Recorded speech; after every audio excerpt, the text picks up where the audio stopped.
7. Di mana posisi LGBT, jadi kalau di psikologi ya bacanya ya orientasi seksual itu ya, di ilmu kedokteran dan di psikologi memang sempat terjadi argumen yang lantang dikatakan bahwa gay lesbian itu sebuah penyakit jiwa. Itu tahun 73. Nah, asosiasi psikiater di Amerika ini mencabut kategori homoseksualitas dari semua kategori dari buku diagnostik statistik manual of mental disorder. DSM-4 itu sudah nggak ada sebagai penyakit jiwa. Kemudian tahun 1990 Organisasi Kesehatan Dunia WHO ini mencabut homoseksualitas dari klasifikasi penyakit internasional.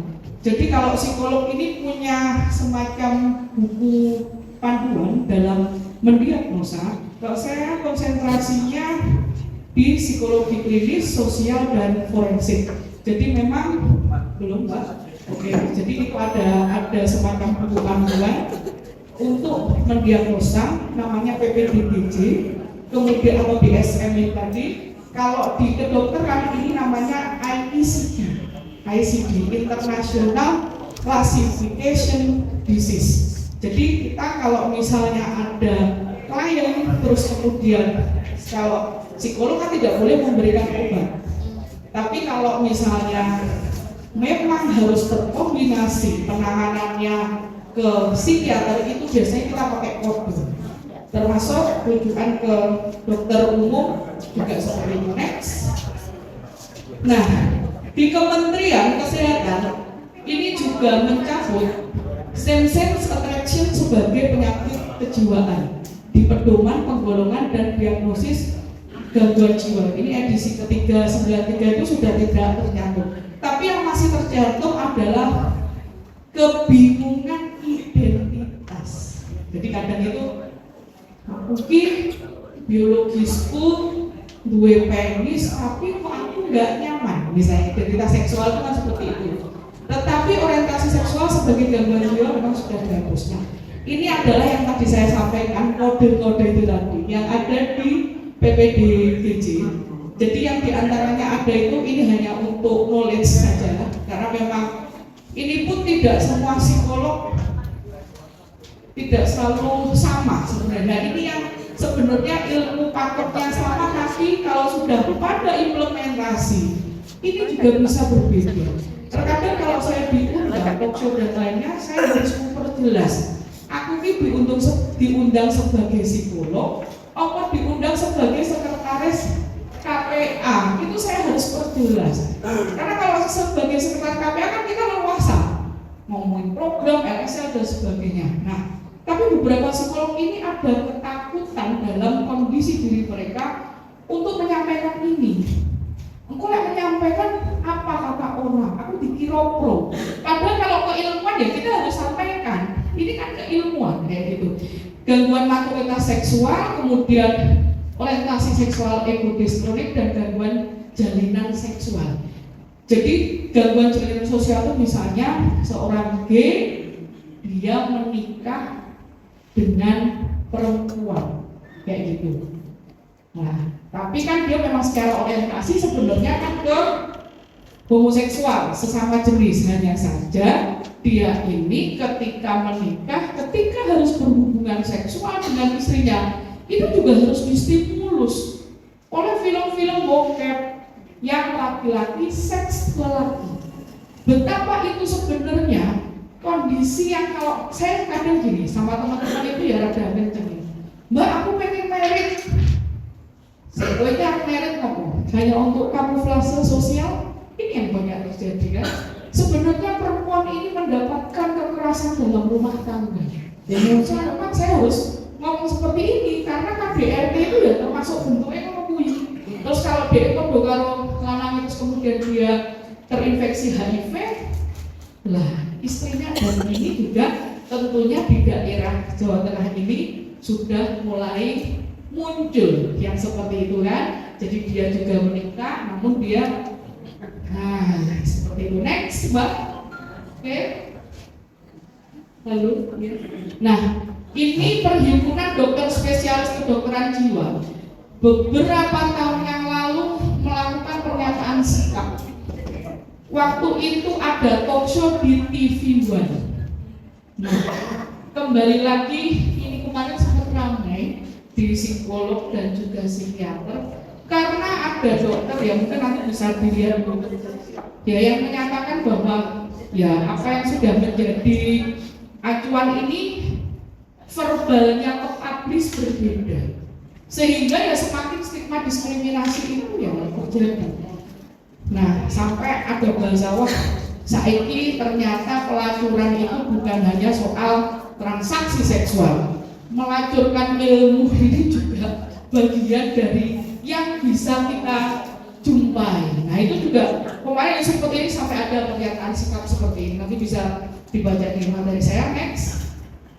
Nah kalau ngomong tentang orientasi seksual, kadang orang berpikir iso dimarek orang atau misalnya dia sudah pernah hubungan seksual, misalnya kalau laki-laki dengan laki-laki atau perempuan dengan perempuan, sebenarnya iso dimarek lesbian yang menikah itu juga sebenarnya banyak.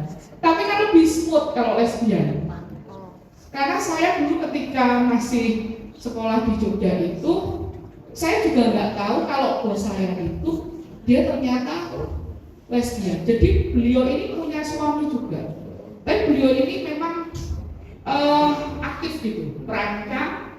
Dan dia ini saya yang ngomongin mbak-mbak yang jahit itu. Dulu saya masih pengen bagaimana punya kegiatan selain kuliah itu kan masih masa mencari gitu. Saya tidak dibilangi sama si mbak kuwi bosi lek pas sing melakukan peragaan busana apa peragawati kuwi si X kuwi ku mesti lek nggarap klambi sampai direwati sampai apa lembur beberapa hari enggak ini karena memang ya dia ada rasa ketertarikan suka dan ya sangat berhasil kayak gitu. Jadi dia sangat apa melakukan hal yang totalitas. Lah suaminya itu ya nggak tahu kalau istrinya adalah seorang lesbian dan putranya dua, laki-laki dua, ganteng-ganteng, tapi ya nggak tahu ibu seorang lesbian. Nah sampai di situ dulu. Nah jadi heteroseksual dan homoseksual ini adalah soal orientasi. Jadi apakah bisa disembuhkan atau enggak kalau di bahasa umum? Sebenarnya ini ada namanya skala Kinsey. Skala Kinsey ini dilihat gradasinya 0 sampai 6. Jadi ada 7 gradasi. Jadi enggak ada sebenarnya orang itu yang eksklusif heteroseksual. Bahkan ketika saya seorang perempuan terus kemudian melihat perempuan menarik kemudian jalan di catwalk, wah ayu banget ya Mbak Ewi gitu misalnya. Atau yang laki-laki juga, wah kok dadanya beda.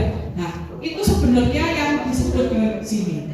Tapi kan kalau secara hasrat serserela itu yang memang yang mencetuskan dikatakan bahwa ada orientasi seksual sejenis atau berlawanan jenis. Jadi ada yang insidentil, ada yang 2, 3 sampai ke 6. Kalau eksklusif, ya sudah, dia sudah nyaman dengan pilihannya.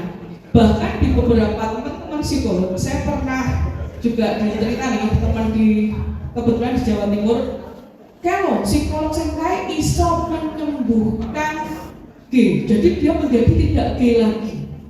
Nah, tapi ya itu lagi ya. Dia praktek secara sebagai profesi, tapi secara keseharian itu kan tidak nyipati langsung. Terus saya tanya, loh DE datang ke psikolog itu dengan siapa? Dengan orang tuanya. Ya kalau dengan orang tuanya yo bu aku wes sembuh, aku wes enggak lagi. Kan di bahasa komunitas ada yang namanya peres-peres. Iya kan? Bapak itu kan juga familiar kan? Maksudnya ketika kita menangani komunitas, kita kan juga harus ngerti bahasa-bahasa planet itu sehingga kita kan ada bisa nge-blend sama mereka. Nah itu, next ya. Jadi skala Kinsey ini sebenarnya bisa untuk mendeteksi ya. Kemudian ini pun juga bisa di-download nanti. Next. Nah, kalau berbicara yang tadi lesbian, gay, biseksual dan trans, T-nya itu transgender ya. Transgender itu terbagi transvestite dan terbagi transseksual, berbeda. Kalau transvestite itu jadi misalnya dia laki-laki tapi pakai baju perempuan, dia merasa ingin dihargai sebagai perempuan, itu transgender laki-laki. Ada juga transgender perempuan sebenarnya. Kalau transgender laki-laki mungkin sudah banyak yang familiar ketemu karena ada teman-teman waria. Tapi kalau transgender perempuan, ini juga saya ada teman di psikologi UGM waktu itu, dia ini perempuan tapi dia nggak mau dipanggil mbak, lek nyelok BE itu mas. Jadi kalau kuliah itu dia pakai jaket, nggak mau kelihatan toketnya, payudaranya muncul, itu nggak mau ya. Dan dia suntik hormon itu seminggu 2 kali. 1 kali suntik itu 150.000 di zaman itu. Dan dia punya pacar perempuan kayak gitu. Dan akhirnya bisa operasi kelamin di Amerika kayak gitu. Nah itu nanti saya akan jelaskan kenapa kok ada yang seperti itu. Oke, next. Nah ini termasuk transseksual yang sempat muncul di media beberapa tahun yang lalu ya, bahwa ini dia WNI transseksual. Kenapa waktu itu juga menjadi booming? Karena dia dimutilasi. Dia kan warga negara Australia kayak gitu. Tapi dia aslinya orang Indonesia. Soalnya Caniago ini cukup booming waktu itu. Next. Nah, kalau yang ini beda lagi, ini crossdresser. Crossdresser itu dia misalnya bekerja, kemudian dia pakai baju yang baju dari gender yang kebalikannya dari yang kondisi biologisnya. Kayak misalnya kakak atau mungkin yang familiar waktu itu Aming. Nah, Aming itu crossdresser. Jadi sebenarnya orientasi Aming ini bukan homoseksual ya, kayak gitu. Next. Nah, heteroseksual ini ketertarikan secara seksual, emosional, jenis kelamin yang berbeda. Jadi laki-laki dengan perempuan atau perempuan dengan laki-laki. Kalau homoseksual, ketertarikan hasratnya ini dengan sesama jenis, laki-laki ataupun dengan sesama perempuan. Nah, kalau sudah berbicara biseksual, ini ketertarikannya ini harus bisa dikatakan, misalnya perempuan kalau ditanya awakmu lebih orgasme, lebih merasa nikmat ketika berhubungan seksual dengan perempuan atau dengan laki-laki. Kalau dia menjawabnya aku bingung, podo penaki. Jadi dia sampai tidak bisa menjawab bahwa kalau dia masih ya sajane aku lebih ke perempuan sih, berarti sebenarnya dia masih ke homoseksual. Nah, untuk yang sudah menikah, teman-teman gay, itu sebenarnya masih banyak yang di homoseksual, bukan selalu yang menjadi biseksual. Cuma kan karena orang awam itu biasanya kan bentar saya tanya. Jadi kayak misalnya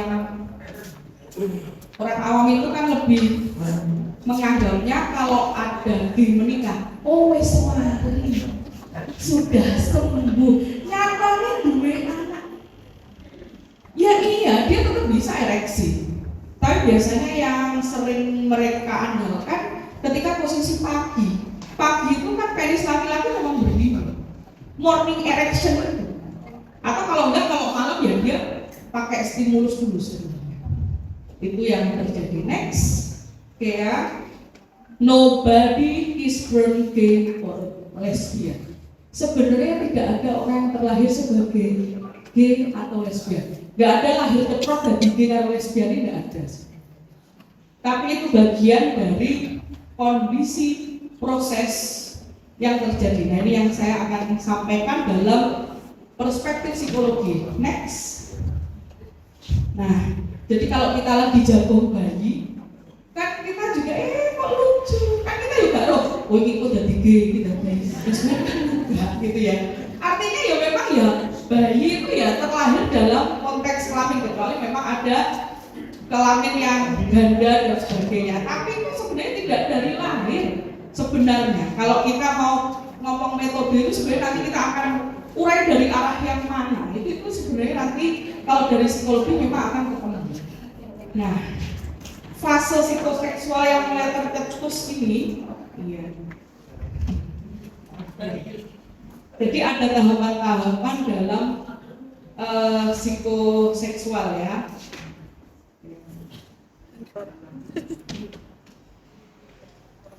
Iya, jadi ada kondisi-kondisi bahwa nobody is born gay or lesbian. Jadi secara dibilang orang secara genetik sebenarnya itu juga tidak bisa terbukti ya. Oleh bapak EG, terus nanti anaknya juga jadi G. Sebenarnya enggak. Bahkan saya misalnya ada klien datang ke tempat praktek saya beberapa waktu yang lalu. Saya tanya, dia SMA kelas 2. Kebetulan dia rujukan dari BK. BK itu kalau sudah mentok itu dirujukin psikolog. Ini loh kok anaknya itu ngirim-ngirim stiker di grup itu loh yang cinta laki-laki sama laki-laki. Astagfirullahaladzim, ini gimana nanti kalau keluar gimana? Nah, ini kepanikan sebenarnya, kepanikan yang banyak terjadi di circle lingkungan kita. Apa iyo gay ini menular kayak gini? Apa iyo lesbian itu menular? Nah, ini sambil menunggu. Jadi bahwa akhirnya dia saya konseling, saya tanya, Mas, sudah punya pacar? Sudah. Terus pacar mungkin laki-laki apa perempuan? Saya nanya gitu. Mosok ditanya pacarnya laki-laki apa perempuan? Lah wong sing tekan psikolog loh Mas, yo bebas. Yo kenapa? Lah laki-laki apa perempuan? Laki-laki. Dari kapan? Saya gitu. Dari kapan? Ya dari SMP. Terus apa yang membuat kamu tertarik dan kamu suka dengan laki-laki? Jadi kita kalau konseling juga gak boleh ngejudge. Astagfirullahaladzim, kok bisa? Karena itu dosa. Ya dia belum terbuka kiro kayak gitu. Akhirnya dari situ dia ngomong, saya nggak mau kayak papa. Loh, lah emang papa kenapa loh Mas? Pokoknya aku nggak mau kayak papa. Kenapa? Kamu waktu kecil pernah mengalami kondisi yang nggak nyaman atau opo lah semungkin kamu ingat? Iya, aku pokoknya nggak mau menyakiti seperti papa melakukan. Akhirnya saya tarik flashback. Mas, dulu ketika masih anak-anak pernah nggak satu kamar sama bapak ibu? Pernah. Terus pernah melihat bapak ibu berhubungan intim? Iya. Iya, lah itu papaku itu menyakiti papaku. Lah pada pakai lagi keenakan persepsi. Karena masih anak-anak itu otaknya itu konkret. Apa yang dia lihat, ya di situ dia belum paham. Tapi itu yang terekam. Nah kalau dia karena dia dibawa ke psikolog, jadi terurai. Tapi yang tidak itu lebih banyak. Apalagi masih anggapan, nah aku psikolog, emang aku stres, emang aku guncangan jiwa. Nah, ini kadang kan begitu. Padahal sebenarnya, ya kalau yang saya alami, orang datang ke psikolog itu sudah lifestyle. Orang itu butuh diskusi, butuh brainstorming gitu. Biasanya kalau kita aja, Mbak, aku butuh diskus. Oke, lu saya gitu. Nah, ini kembali ke sini. Jadi bahwa identitas seksual ini merupakan konsep diri pada individu yang menyatakan dirinya laki-laki dan perempuan. Ini aja kan kita punya yang tertulis kan baru 17 tahun. Jenis laki-laki. Lah tapi sebelum 17 tahun itu apa yang terjadi? Ini juga akan mempengaruhi konsep itu. Kemudian identitas seksual pembentukan banyak dipengaruhi oleh lingkungan, keluarga, orang tua atau figur yang signifikan dalam kehidupan anak. Dan identitas gender, yaitu yang saya sampaikan tadi, perempuan tapi dia maunya sebagai laki-laki, dianggap sebagai laki-laki. Jadi waktu hari AIDS sedunia kemarin, tahun kemarin kan saya tanya, saya panggilnya juga Mas, ada yang di ruangan kultural bilang, Mas, iki junjung-junjung ini boleh uang apa piye kok Mas? Nyapa boleh uang mbak lanang kok ya, padahal dia perempuan, tapi dia ini banget, tomboy banget kayak gitu. Next, oke. Orientasi seksual bukan hal yang tiba-tiba terjadi. Ini yang perlu digarisbawahi. Ada proses persepsi yang menimbulkan sensasi atau rasa terkonstruksinya di otak. Nah ini yang tentang orientasi seksual itu agar lebih tahu dan paham. Next, dibuka aja Mbak. Pada dasarnya pembelokan orientasi itu terjadi di masa-masa balita. Lah kita ketemunya itu dengan komunitas itu umur piro? Balita itu sudah bisa terjadi pembelokan. Ini karena kalau memang tidak dipahami ya kan nggak pernah terketahui apa yang ada di pikiran dan di perasaan dia, misalnya seperti itu. Kemudian jika masa balita tidak direspon dan dicegah, semakin besar kecenderungan menyukai sesama jenis itu semakin meningkat. Saya punya klien, dia perempuan, sering pingsan di sekolah. Jadi waktu itu sudah ke beberapa spesialis, tidak ada terdeteksi apapun. Akhirnya spesialis dalam merujuk ke saya. Sana Bu, ini loh putranya juga semua normal, nggak ada apapun. Coba dibawa ke Mbak Ifada, nanti saya kasih nomornya biar ngobrol. Akhirnya ketemu, dia perempuan SMP kelas 2. Nanya, Kak udah punya pacar tuh Kak? Kemarin sih sempat punya, tapi sekarang enggak. Terus kamu itu cowok yang membuat kamu ser-ser, greget. Itu yang tipenya gimana loh Kak? Cowok tomboy. Nah, ini sih cowok tomboy. Sik, cowok kok tomboy. Mbok coba toh kamu browsing, kamu lihat ke aku seperti apa yang kamu maksud cowok tomboy itu. Akhirnya dia browsing, dilihatin ke saya, ternyata orang Korea rambutnya copok banget. Terus saya tanya gini, Kak ini bukannya perempuan kan? Iya, kamu suka sama perempuan? Iya, dari kapan? Dari SD kelas 5. Boleh tahu nggak gimana awalnya kamu menjadi suka dengan perempuan? Dia langsung ngomong, soalnya mamah itu, mamah itu sering bilang, kamu jangan dekat-dekat sama laki-laki. Laki-laki itu berbahaya, laki-laki itu monster.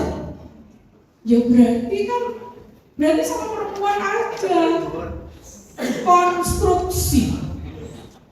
Jadi mindset itu juga kumpulan pikiran-pikiran. Dan otak itu kecenderungannya menyimpulkan, berarti kan aku sama perempuan aja. Loh saja nih, kamu itu tuh sudah memang tertarik banget sampai berhasrat gitu pengen ciuman sing-sing apa enggak? Sebenarnya aku masih tertarik sama, aku tahu kalau ada cowok ganteng, tapi mama bilang gitu. Terus kenapa mama bilang begitu sama aku? Bisa jadi Kak, mama ini juga karena khawatir, karena punya anak gadis. Yang boleh pacaran dan analisa mamanya terlalu jauh, sehingga proteksinya terlalu cakram. Ini juga yang banyak saya jumpai. Kalau yang laki-laki, dia ini, kowe misalnya, kowe lek cepet karo wong wedok, kowe kok dipedhok ning neraka. Maksudnya itu untuk memproteksi biar nggak pacaran bisik dulu. Tapi itu bahasa-bahasa yang seperti itu kan menjadi tergeneralisasi karena konstruksi otak. Akhirnya berarti lek padha lanange ora dosa. Gitu. Itu kesimpulan otaknya. Jadi memang yang terjadi begitu kalau dalam alam bawah sadar psikologi ya. Jadi sejauh ini ada kepercayaan pihak tertentu terhadap LGBT bahwa G itu faktor gen. Ini memang belum terbukti. Kalau memang benar G adalah gen, seharusnya era modern seperti sekarang ini sudah ada alat yang bisa mendeteksi orientasi seksual. Setiap bayi yang lahir di muka bumi sudah terdeteksi, ojo sampai tidak gay, lesbian, transgender dan transseksual. Kan seperti itu. Next. Nah, pada dasarnya ada 3 kategori yang memicu tadi cara berpikir anak berbelok. Ketiganya berhubungan dengan pola asuh yang tidak pas. Pemaksaan dalam mengambil role model. Jadi ibu juga ojo terlalu dominan. Oh, kabeh ibu sampai peran bapaknya ini tipis bahkan nggak kelihatan. Ya nyon sewu nggih bapak-bapak. Memang banyak para ayah ini yang sudah pasrah bongkokan. Wes pokoknya urusannya anak awak ibu. Padahal ayah figur yang juga harus hadir. Karena alam bawah sadar anak ini ketika dia seorang laki-laki, tokoh identifikasinya adalah ayahnya. Piye jadi bapak, piye jadi suami nanti, piye dia jadi laki-laki, itu yang diidentifikasi memang ayahnya. Jatuh cinta untuk pertama kalinya anak laki-laki dengan ibunya. Nah, kalau anak perempuan tokoh identifikasinya ibunya, piye jadi perempuan, piye jadi ibu nanti, jadi istri. Anak itu melihat semuanya. Orang tua itu adalah buku hidup buat anak. Nah, ketika ada hambatan antara prosesi relasi itu, ini yang bisa memberikan ruang kosong dan hampa. Sebenarnya lebih ke situ. Jadi kayak misalnya, maksudnya bapaknya disiplin, maksudnya api, tapi terlalu kaku, tidak pernah menyentuh anaknya. Ini pun ada ruang kosong. Atau ibu yang mendominasi dan juga ya pemaksaan pemaksaan ini bisa disebabkan oleh beberapa hal seperti broken home, ketidakharmonisan keluarga. Misalnya yang lesbian yang saya temui itu ya, dia ini ketika dia lahir, bapaknya ini bilang gini sama istrinya, anaknya wedok gahang gue anak wedok, aku pengen ku anak lanang kok gitu. Nah akhirnya bapaknya meninggalkan ibunya. Si ibu ini cerita sama anaknya ketika sudah mulai diajak ngomong. Nah, padahal itu konstruksi yang terdahsyat. Dek, kamu harus jadi laki-laki ya. Padahal dia perempuan. Kamu harus kuat. Kamu harus jadi laki-laki, Dek. Kamu nggak boleh cengeng. Cengeng nangis itu emosi yang perlu diberi ruang. Kalau kita nangis, kecewa, terus semua di skip, ya nanti gangguan emosi malah. Jadi kalau nggak sedih, beda ya, aku lagi sedih. Psikolog bisa sedih nggak? Ya bisa. Kayak gitu. Kadang saya kalau misalnya ingat orang tua kok kangen gitu. Nah, dulu waktu masih baru nikah, suami saya kan nggak paham loh. Ini aku kok nangis, aku kan kaplok gitu ya, nangis gitu ya. Terus loh, dia takut. Kok dikira dia apa-apa nih, udah dinangis ojo iki gitu. Saya akhirnya bilangnya, mas aku butuh bahu gitu untuk aku lagi kangen sama bapak. Nah, ini bagian dari yang perlu dikomunikasikan juga sebenarnya dengan pasangan. Karena laki-laki ini memang kadang itu nggak eruh. Jadi nggak ngerti harus piye ke perempuan. Jadi jangan perempuan juga berpikirnya, kok nggak pernah dikasih surprise ya? Mbok yo kadang itu pokoknya coklat masih aku satu dewe. Nah, hal-hal seperti ini sebenarnya perlu dikomunikasikan. Nah, si ibu ini sering mengkonstruksi anaknya begitu, yang tadi itu. Akhirnya anaknya ya ketika tumbuh ke proses puber, ya dia itu tadi nggak belum diceluk mbak, diceluk mas. Kayak gitu. Oke, dominasi ibu, dominasi ayah, kekerasan rumah tangga, dan dia juga tahu bahwa ayahnya itu brengsek. Bapak itu bajingan. Ini hati-hati, anak gimana mau respect dengan figur ayah? Lu sih ngerti masalah konflik lah bapak ibu, anak itu nggak tahu apa-apa. apa. Jadi ini yang kadang gak ngomong ibu rumi-rumi karena dek bapakmu sangat PDW. Nah ini sebenarnya pola asuh yang gak pas. Anak terlalu penuh atas curhatan ibunya, curhatan bapaknya. Ini kan sebenarnya hal natural yang banyak terjadi di lingkungan kita, tapi tidak disadari dan dipahami bahwa ini mengkonstruksi cara berpikir. Ada yang istilahnya namanya NLP, Neuro Linguistic Programming. Neuro itu sel saraf di otak, linguistik itu bahasa, programming itu program. Jadi apapun yang keluar dari mulut kita itu terprogram. Kamu itu nilainya 80 itu anak ibu, itu anaknya siapa? Lek 100 anaknya ibu loh. Dia merasa tidak dihargai dan dihargai. Dia bisa butuh pengakuan dari yang lain. Kalau nanti dia nggak nyaman dengan figur ayah ibunya, terus dia keluar rumah, kok ada yang memberikan nyamanan? Ya sudah, jadi begitu. Jadi nggak perlu ditular-tularkan, pasti ada ruang kosong dan hampa. Next. Oke, ya. Antagonisme seks ini adalah precipitating event atau event pemicu. Jadi ini perasaan yang tidak senang atau menentang suatu yang berhubungan dengan seks. Jadi aplikasi dalam sikap dan perilaku ini dia mengalami hambatan seksual. Kenapa ada laki-laki yang suka dengan waria? Ya kan? Kalau yang suka perempuan ya tapi kok dia nggak nih laki-lakinya, tapi kok nih perempuan biasanya ada kondisi-kondisi hambatannya dengan figur ibu, atau ada kondisi-kondisi traumatis dengan kondisi ayah. Ini bisa terjadi seperti itu. Nah, memiliki hambatan trauma perkosaan misalnya. Trauma perkosaan melihat kejadian penyiksaan yang berhubungan dengan seks, seperti yang klien saya ceritakan tadi, kan dia berpikirnya bapakku menyakiti ibuku, padahal bapak ibu ini lagi tamasya seksual gitu ya di kamar yang private, yang sebenarnya tidak boleh dipertontonkan pada siapapun, termasuk pada anak. Kadang orang tua itu ya banyak yang ceroboh, mikirin anakku itu, ayo pak. Iya sih, dipikirin anak tuh mungkin gak iso kami.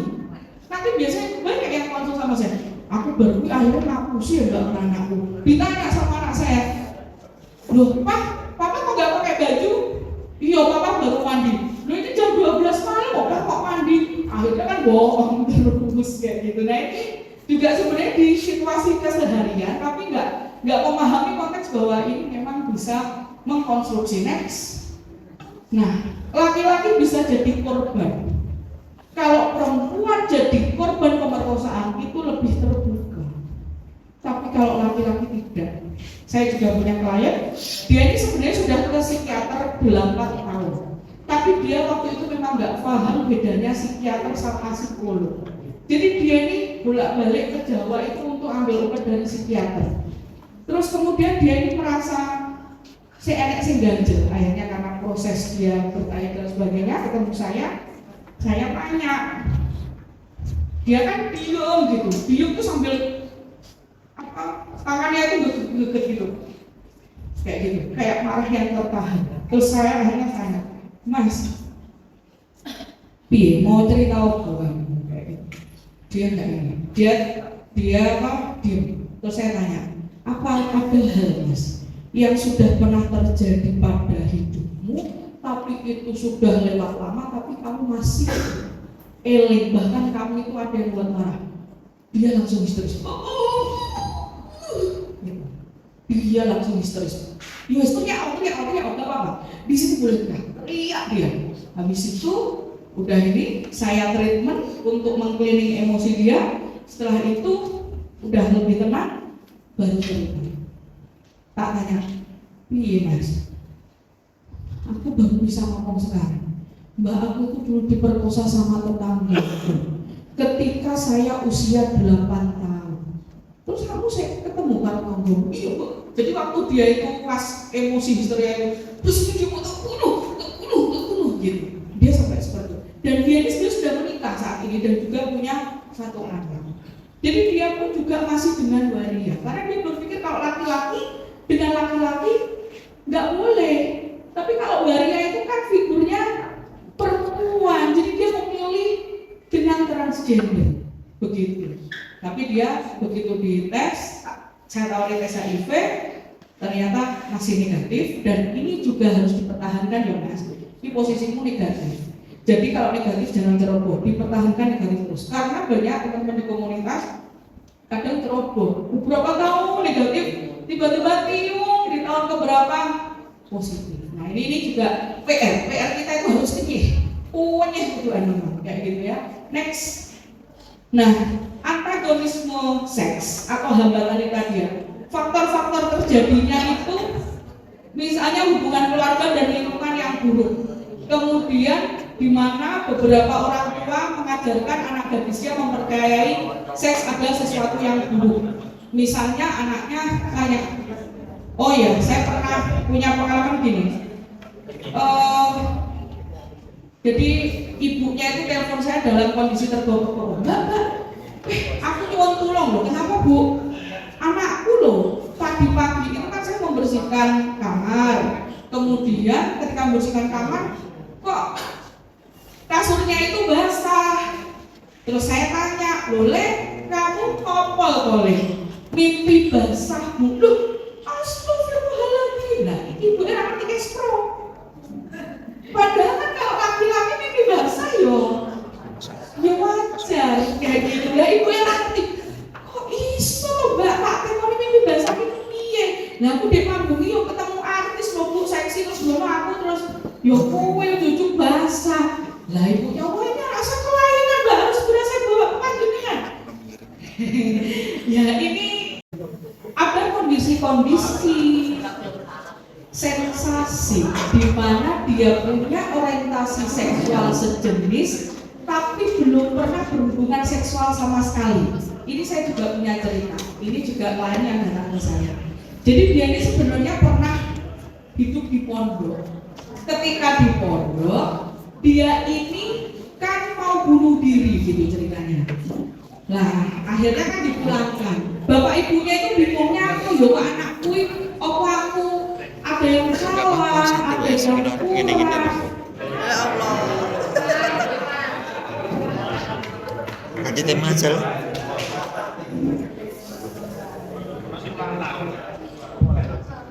Ada yang kurang ya, terus ternyata ya ini dia sudah dibawa ke kiai, ke dukun, terus ke motivator-motivator. Waktu itu tidak ketahuan kenapa anaknya ini. Akhirnya sampai pada ke saya ya alhamdulillah kok belum ditrekoni udah ini. Saya kan tanya waktu itu kan, tapi dia nggak mau datang ke praktek kan. Jadi saya kadang kalau untuk case-case atau kondisi khusus, saya ini biasanya juga mau home visit, tapi ya dengan memang kondisinya memang harus begitu.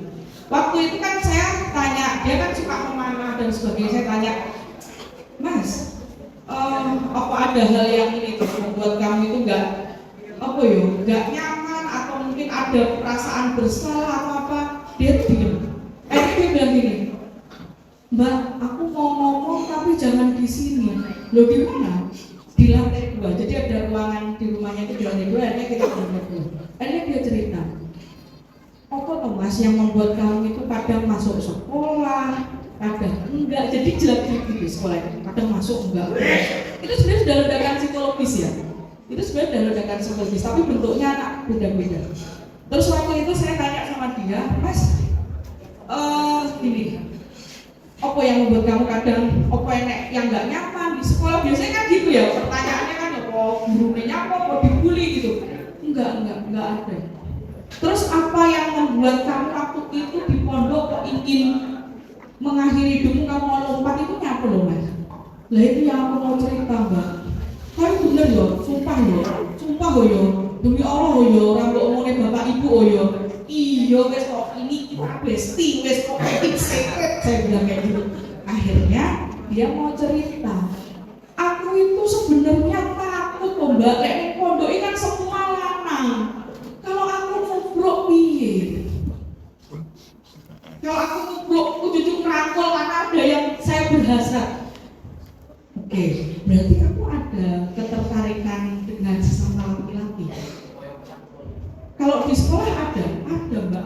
kelasku aku ada yang suka. Terus kamu sudah sampai berhubungan atau mungkin yo pacaran? Enggak, kalau itu enggak.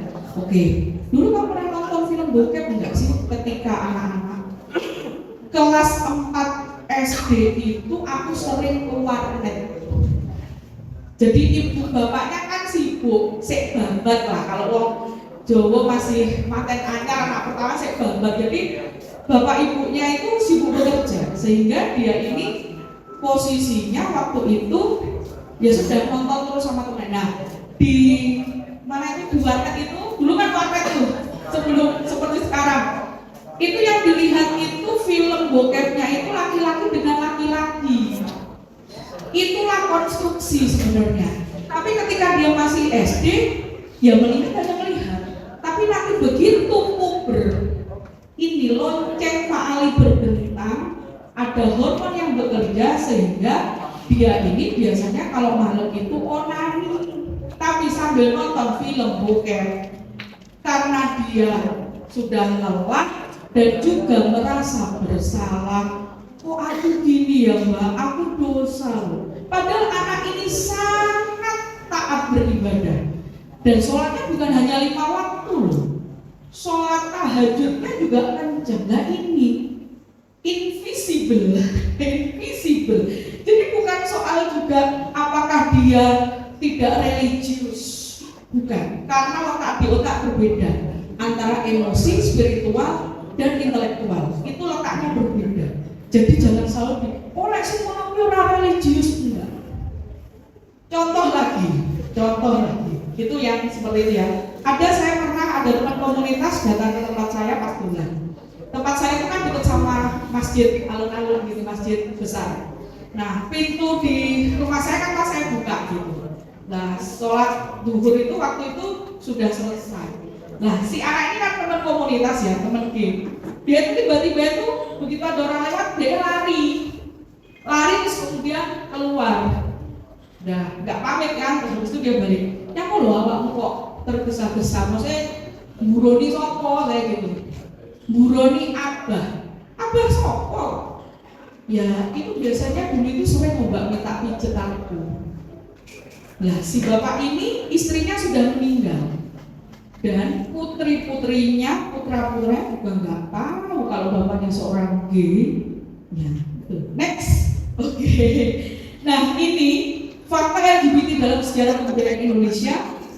Ada bisu di Sulawesi, ini jadi tokoh budaya yang dianggap suci. Jadi dia mengambil dari transgender karena dianggap gak mens. Itu budaya ya. Jadi bahwa sebenarnya LGBT itu wes dari tahun 1400 Masehi pun ada. Nah, ini juga ada tertera dalam Serat Centini.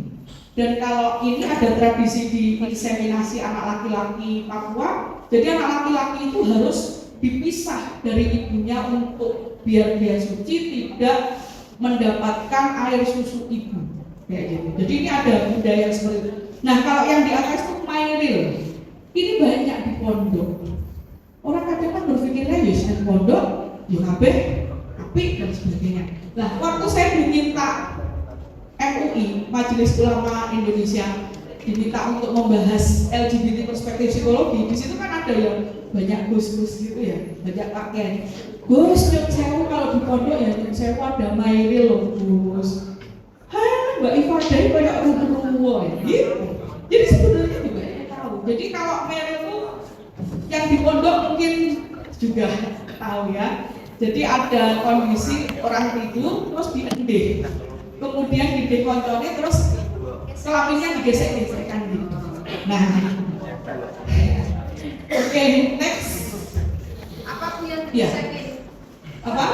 Digesekin penisnya dengan laki-laki yang ada di pondok. Nah, oke.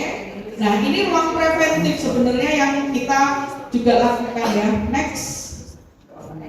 Oke. Nah, ini sebenarnya yaitu parenting, konseling pranikah sama pendidikan seksualitas. Itu yang paling untuk kalau mau kita berbicara hulu hilir ya. Jadi kalau HIV/AIDS itu kan udah muara akhir sebenarnya. Tapi yang sebelumnya orang suka ribut, kita menemukan kasus Lah mau ditangani lho mesti kasusnya tambah. Kadang wartawan kan gini, Mbak, kasusnya piye? Nambah ora? Ya nambah.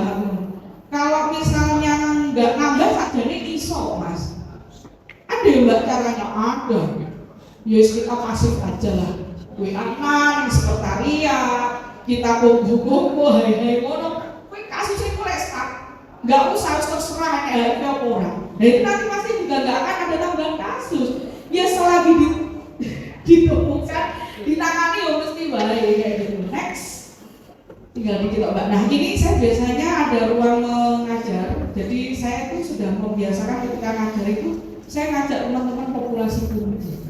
Jadi yang saya ajar di kelas itu biar dia ya paham tentang kehidupan, bukan hanya kondisi teoritis, biar tidak menstigma dan mendiskriminasi ini di keperawatan. Jadi yang ini yang lesbian yang saya ceritakan tadi, kalau yang baju merah ini memang dia transgender ya, transgender laki-laki kayak gitu. Jadi iya dulu saya itu, maksud saya itu memang untuk pelajaran parenting menuju menjadi orang tua. Karena kan itu masih mahasiswa, suatu hari dia kan juga akan menikah dan jadi orang tua.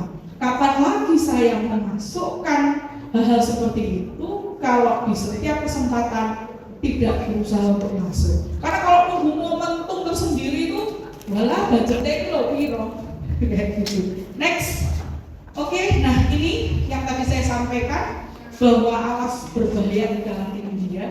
Jadi hindari meremehkan ketika berhubungan seksual ada anak. Mohon kalau yang kandungan putra putri atau misalnya mau menikah, ini bagian dari yang perlu diingatkan. Nanti kalau kamu sudah menikah, sudah punya anak, jangan sampai anak juga tahu bapak ibunya berhubungan seksual. Kemudian ini sekarang sudah jadi konten. Saya nemu di TikTok. Nah ini lagi tidur sama orang tua dan kasur tiba-tiba goyang. Sekarang jadi konten. Ini hal serius, bukan guyonan. Tapi jadi konten karena apa? Ya dia nggak ada edukasi. Dia berpikir itu hal yang biasa atau lucu-lucuan. Next, oke?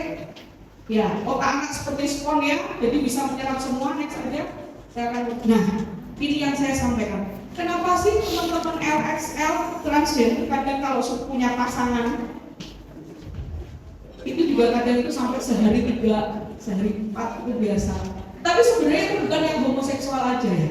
Yang dikatakan hiperseksual itu misalnya dia berhubungan intim dengan orang misalnya tiap hari 2 atau seminggu kalau nggak berhubungan seksual badannya sakit semua. Sebenarnya kalau dalam ranah psikologis anak itu juga ya ini dimulai dari adanya kekosongan mangkok yang tidak pernah terisi, kemudian ada emosi-emosi yang dia membuat marah, jengkel dan sebagainya ketika diekspresikan ke seksual. Ini siapa saja ya, bukan hanya yang punya orientasi homoseksual. Karena perilaku seksual itu sangatlah misterius. Gak ngomong-ngomong wongi kalau dia punya hubungan seksual dengan yang lain, kan nggak ngomong. Coba kalau terbuka sama istrinya, udah di Bandung Sotel, kan gitu ya. Wah, gitu ya. Nah, jadi avanturir seksual dalam kondisi pubertas ini bisa prosesnya panjang. Jadi kemarahan seseorang kalau ekspresinya di seksual ini yang bisa ngawur. Termasuk sebenarnya kalau kita ngomong pekerja seks, ya mau perempuan, laki-laki, transgender, sebenarnya teman-teman pekerja seks itu juga ada kondisi depresi awalnya. Jadi kalau di Tulungagung kan kayak misalnya kalau ngomong tentang dunia remaja, sekarang kita membahasakan terbelah 2. Ada remaja yang masih steril tuh ya remaja ya sekolah karo koncone masih ya main-main gitulah gitu. Tapi ada remaja yang terkontaminasi. Terkontaminasi itu ya dia remaja tapi sudah berhubungan intim. Lah berhubungan intimnya ini pertama pasti dengan pacarnya. Lah tapi kalau pacar putus, kan dia ganti edisi. edisinya, episodenya ganti orang, udah ganti 2 orang misalnya, terus putus lagi 3. Setelah itu dia frustasi, ternyata dia hanya mau buku misalnya, karena dia nggak dapat edukasi dan konseling, sehingga dia frustasi. Akhirnya ya wes, daripada gratisan, komersil kewae. Pekerja seks remaja itu awalnya kan dari pacarnya sebenarnya, tapi ini juga PR kita.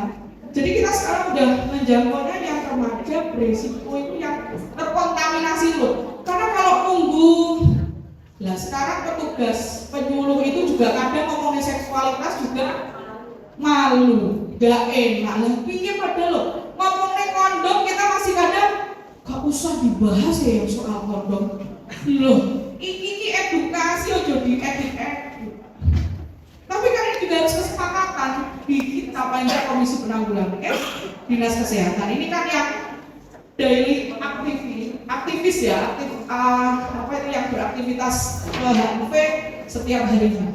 Jadi ini sebenarnya. Nah, kita sudah melakukan integrasi HIV dengan kesehatan mental. Jadi ketika saya tahu, oh ini yang teman dia homoseksual, DEI, saya ngerti kalau dia ini hiper. Jadi seminggu itu dia bisa dengan 20 sampai 25. Nah, saya bilang, ayo, ini kawan-kawan lagi ngomong. Nah, akhirnya sudah ngobrol, terus dia saya bawa ke psikiater. Karena itu bisa dikontrol. Itu yang perlu Bapak Ibu tahu. Jadi ke psikiater bukan berarti harus edan. Tapi ada hal-hal kondisi impulsif. Impulsif itu bertindak tanpa berpikir panjang. Bahkan kalau kita di sini keju kaku itu sebenarnya nggak mau ke psikiater. Selain kalau ke psikolog kan ngobrolnya, ke psikiater sih kaku apa nggak apa-apa itu. Biar kita kondisi kesehatan mentalnya terjaga. Next, Mbak. Nah, itu ya, ini nanti mungkin bisa dibaca pola asuh orang tua untuk mencegah LGBT pada anak. Next aja. Nah, LGBT situation tadi saya sudah sampaikan juga, gugatan perceraian dikarenakan seorang suaminya homoseksual ini jarang dibahas di pengadilan agama. Biasanya kan tidak cocok kayak gitu. Next, Mbak. Ini ya, jadi homoseksualitas itu merupakan salah satu penyimpangan perkembangan psikoseksual kayak gitu. Jadi karena itu tadi ada hal yang berbelok dan sebagainya. Next. Nah, ini udah juga. Oke, next. Terus aja ya. Terus Mbak. Oke, moodnya ya preventif lebih efektif. Saat remaja hilang arah tanpa adanya figur orang tua, ya ini dia akan banyak bertanya dan nggak ada tokoh yang diidentifikasi. Next aja. Oke, terus. Ya ini ya, terus Mbak. Nah, ini asesmen psikologi. Kadang saya ditanya, beberapa waktu yang lalu saya diminta Bea Cukai itu untuk membahas LGBT perspektif psikologi. Karena gini, waktu itu sempat booming berita sehingga kepala Bea Cukai itu meminta untuk menjelaskan itu. Ya saya jelaskan. Nah, waktu itu ada pertanyaan di audiens seperti ini. Mbak, kalau namanya tes psikologi itu sebenarnya kan semua sudah bisa terbaca. Iya memang. Nah terus, kalau homoseksual bisa dibaca? Bisa. Tapi kan itu tidak masuk kualifikasi. Kecuali ada omongan kalau psikolog hebat, mengkolek ono sing DE punya orientasi seksual, pada kita ngomong mantap, DE gak liar-liar banget misalnya, atau misalnya dia orang Kristen. Loh itu ya, kalau enggak lah, nanti yo melanggar HAM kan gitu. Jadi ya sebenarnya tahu. Next, Mbak. Oke, nah kalau pernah yang psikotes mungkin masih ingat pernah disuruh gambar gitu ya. Ini gambar-gambar klien saya. Tapi untuk edukasi bolehlah kan nggak sebut nama. Next. Ada, memang bisa terdeteksi. Jadi biasanya yang mau kuliah atau masih bingung jurusan atau dia untuk pengembangan karir itu biasanya ketika tes gitu kan. Kalau psikotes semua psikolog itu punya alatnya, tapi kalau sudah menyangkut asesmen psikologi itu kan lebih dalam, itu tetap harus daftar juga. Jadi sebenarnya dia kan nggak tahu kalau anaknya itu. Jadi gini, pernah ada cerita seorang bapak ibu PNS ke tempat saya, beliau, mbak ini anakku saya bingung kuliah yang di Pak, kalau itu harus terukur, jadi harus dites, di asesmen. Nah setelah itu saya melihat sudah selesai tesnya, saya lihat kok ada kecenderungan homoseksual dalam tes psikologi itu. Akhirnya setelah saya sesi dengan anaknya selesai, saya membahas dengan bapak ibunya. Saya ya bilangnya, saya itu bapak ibu. Kalau bapak dengan putro itu gimana ya selama ini? Saya kata, mbak, terus terang aku ini rodok keras karo anakku dari kecil. Nah, ini memang ada ruang kosong ini lagi, dan dia sebenarnya sudah mulai punya pacar laki-laki tapi belum sampai berhubungan seksual. Tapi saya lihat gradasinya ya sudah di 3. Kalau masuk di 1, 2 itu kalau yang anak perempuan yang masih bingung dia ke laki-laki atau perempuan itu masih ngomongin itu 3 itu wes ada sensasi yang masuk ini ya untuk beda. Tapi tetap minum obat psikiater. Oke, next. Nah ini yang transseksual tadi itu. Jadi dia merasa terjebak pada yang salah. Next. Dysphoria gender kalau dalam kamus ya, panduan diagnosa ya. Jadi ada seorang laki-laki yang konsul usianya 23 tahun menyatakan ingin operasi kelamin. Kamu kesini mau bahas apa loh? Mbak, aku mau operasi kelamin. Ini baru duduk, terus saya tanya, kamu sudah berapa psikolog? Enggak, baru kali ini. Terus kamu kok bisa kesini ini dia ceritanya? Ternyata klien sekarang itu suka browsing. Sampai ada itu kayak lulusan di itu namanya saya tidak ada ini tuh biar maksudnya, tapi ya itu memang mungkin ada yang mereka alami dan sebagainya ya kayak gitu ya. Tapi ini memang karena kondisinya itu dia tidak diasuh oleh orang tuanya, neneknya protektif. Jadi kalau mau panjat, ini laki-laki ya, dia sangat halus lembut gitu. Jangan, nanti kamu lecet. Nah, jadi kan semuanya ya, yaitu konsumsi lagi. Next. Nah, kalau ini saya ngomong tentang pencegahan HIV melalui transmisi seksual total coverage, termasuk populasi kunci LSR. Ini refresh saja. Kita di penanggulangan HIV/AIDS kan punya gelombang 1 itu dulu narkoba, jarum suntik, kemudian heteroseksual, ibu ke anak, dan kalau kita tidak mempercepat ini kan pos generasi. Kan judulnya begitu ya, konteks dinamika programnya. Next. Nah, memang kalau berbicara LSL, LGBT, yang ini berkaitan dengan program penanggulangan HIV/AIDS, ini kita memang tidak bisa terlepas dari model.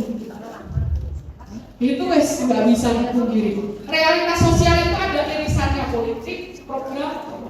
Jadi makanya sekarang kita kalah sama stunting. Stunting lebih menggelora.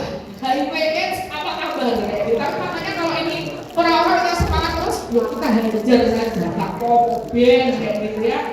Jadi ini memang akan terjadi kontradiksi. Next. Nah, ini sharing saya.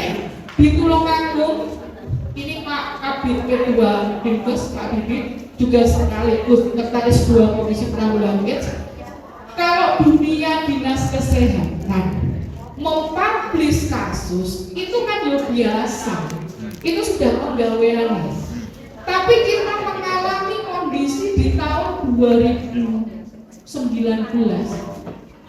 dipelintir sekencang-kencangnya. Next, Mbak. Nah, tahun 2019 kami mengalami hantaman yang cukup keras. Jadi ketika ada publish itu, kemudian ada respon dari Ibu Gubernur.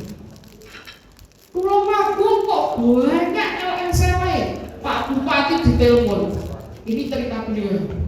Tapi beliau jawabnya nih, loh Bu, orang mau nek Tulungagung loh Bu. Sak Jawa Timur itu, Jawa Timur termasuk di provinsi di Indonesia itu termasuk yang banyak LSL-nya kayak gitu, karena beliau memahami konteks, ya masih mengingat konteks program lah, bahwa itu kita itu justru menangani. Nah, ketika buat teman-teman ya jawaban saya boleh ini di dos yang cara begini, saya malah senang tuh kayak tantangan nih. Yo terus kowe wis ngapo? Halo, yang lainnya sudah ngapain? Kalau yang HIV/AIDS dianggap ini ngono, yang lainnya itu udah ngapain? Akhirnya waktu itu ya ini ada kondisi-kondisi yang akhirnya ada apa? Ini kita dibenturkan dengan undang-undang perlindungan anak. Jadi teman-teman next Mbak, ini soalnya sangat menyesatkan ya. 5 menit lagi ya Mbak, next. Oke. Nah ini tantangan program. Tadinya LSL VCT gampang, begitu ini dijadikan kriminalisasi oleh Polda Jatim, nggak mau. Kita juga merasa, aduh pusing juga kita. Ini tantangan jejaring itu kita mengalami itu yang sumuk dan juga kayak gitu ya. Jadi teman-teman ini banyak di lapas dan prosesnya ditangkap itu yo dalam ada beberapa itu settingan. Nah itu ya ini semoga tidak terjadi di tempat lain loh. Tapi ini kita sudah mengalami fase ini. Makanya sekarang kalau saya ditanya Mbak hetero apa homoseksual, pokoknya remaja kasus sakit rasakan tekon, kayak gitu. Karena kita sudah belajar dari pengalaman daripada nanti yang program teman-teman di LSM ini terdampak lagi itu KPA-nya nggak masuk. Next, Kenia, nah ini yang waktu itu jadi di PKK juga segera melakukan IID. Next Mbak, oke, terus oke, ini juga beberapa lembaga langsung bergerak waktu itu untuk melakukan edukasi ke parenting terutama ke parenting bahwa ini bisa dicegah. Saya bilang ini bisa dicegah, tapi kalau dia sudah eksklusif